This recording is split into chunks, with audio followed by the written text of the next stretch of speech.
Hi y'all, this is Writing Wednesdays. My name is Maverick and welcome back to my channel. I recently released a video on how to brainstorm, a necessary first step in the outlining process, and I'll link that down below in case you haven't watched it yet.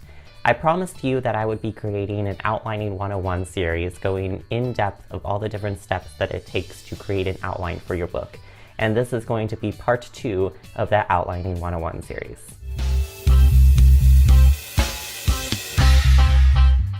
Alright, so you have your brainstorming done. That means that you have a rough idea of the main characters that you want, when and where the story is going to be taking place, and kind of the direction and genre that you want to take with the story. Because all the steps of the outlining process can blend together at the seams at times, I actually covered a little bit of this first step that I'm going to share with you in my brainstorming video underneath the what section. But I'm going to be going more in depth of how I created that and take it a step further. Developing your outline is an integral part of the outlining process, and it's especially important to do it early on in the outlining process because the rest of the outline is going to reflect back on that original plot point that you made. Before we get started, there's one more thing that I need to mention. I'm sure many of you have heard about creating your story using a triangle plot diagram, aka the Freytag's pyramid. This diagram covers all of the main points of a plot line, starting out with the exposition, going into the rising action which will lead to the climax, and then after the climax, going into falling action which will then lead into a conclusion for the story. Although following this diagram is a great starting point for beginners, I think that the plot diagram should really look something more like this, with little triangles of that plot diagram within a larger triangle, creating a sort of triangle inception. This is because in order to write a really exciting book, you need to have more variation within it. Basically, your plot line would look something more like starting with rising action, then a little climax, and then going into falling action, which will lead to rising action again, going into another little climax, which will lead to falling action again, and so on and so forth until you reach the final climax, and that's going to be the final climax of the entire book. And each of those little climaxes are driving forces for your protagonist. Looking at it like this, writing a plot line can be extremely daunting. But I'm here to break it down for you, and I'm going to share with you my steps for writing the plot line, keeping in mind that triangle inception diagram that I had mentioned to you earlier. Step 1. The one-sentence climaxes. We're skipping all of that rising and falling actions for now and going right into the exciting parts. Here you'll be coming up with all of your little climaxes within that triangle inception concept, which if you see my brainstorming video are the what's of the outline, each one only being about a sentence long. Usually the climax of the story is the point when the protagonist finally beats the villain of the story.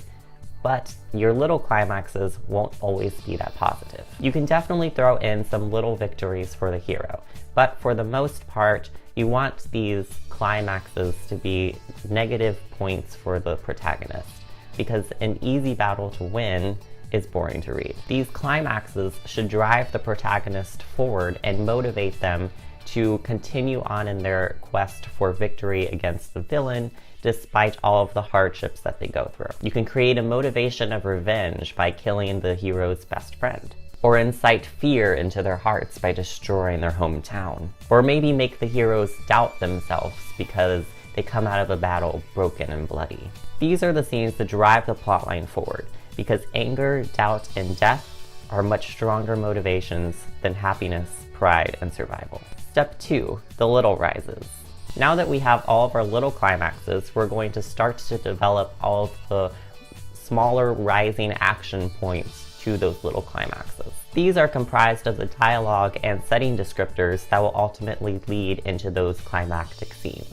For example, the rising action of a great battle scene could be descriptions of the battlegrounds along with dialogue between the protagonist and other supporting characters about battle plans. Step 2 of finding the little rises combines in with step 3, the large rises. The large rises are part of the larger triangle and overarching plotline. Going back to that climactic battle scene, if you're planning on killing off your hero's best friend, then you need to make sure that you create rising action from the beginning of the book until now, developing that character. You need to get your reader to develop a connection with the character, so that when they die, not only will it make the protagonist's anger that much more believable, but it will also connect your reader with the hero in a whole other level because they'll be feeling the same emotions as them, thus motivating them to keep reading and see what happens next. Step 4, the little falls. These are the scenes after those little climaxes that showcases the emotions of your protagonist. Using that battle scene again after the death of the best friend, the protagonist's emotions could be of sadness and grief, maybe even denial, which would then transition into frustration and anger, thus creating a new motivation within the hero of revenge. Revenge against the villain that killed off his best friend. This new motivation would then transition into more rising action and the next climax. Step 5, the ultimate climax. It's now time for you to develop your overarching plotlines climax, the climax of the larger triangle within that triangle inception diagram. Remember, each little climax should increase in drama and intricacy, leading up to that final point of climax when the hero finally comes face to face with the leader of the evil that's been doing all of the horrible things throughout the whole story. And where every little and large rising action finally converges into that final battle scene when the hero ultimately defeats the antagonist. Step 6, resolution. We're almost done with the plotline. Now that you have your ultimate climax, you'll need to add in some more falling action, which will lead into the resolution of the story. You would approach the falling action the same way that you would approach those little falls earlier, but now the emotions of the protagonist can be much more positive because they finally defeated the villain. Or did he? Decide here whether you would like to wrap up your book entirely and have a final resolution to the story, or if you want to leave it with a suspenseful cliffhanger that might lead into a sequel. Congratulations, you now have your entire plotline created. But this isn't the end of your outline yet. No, this is just the beginning. So stay tuned for part 3 of my Outlining 101 series.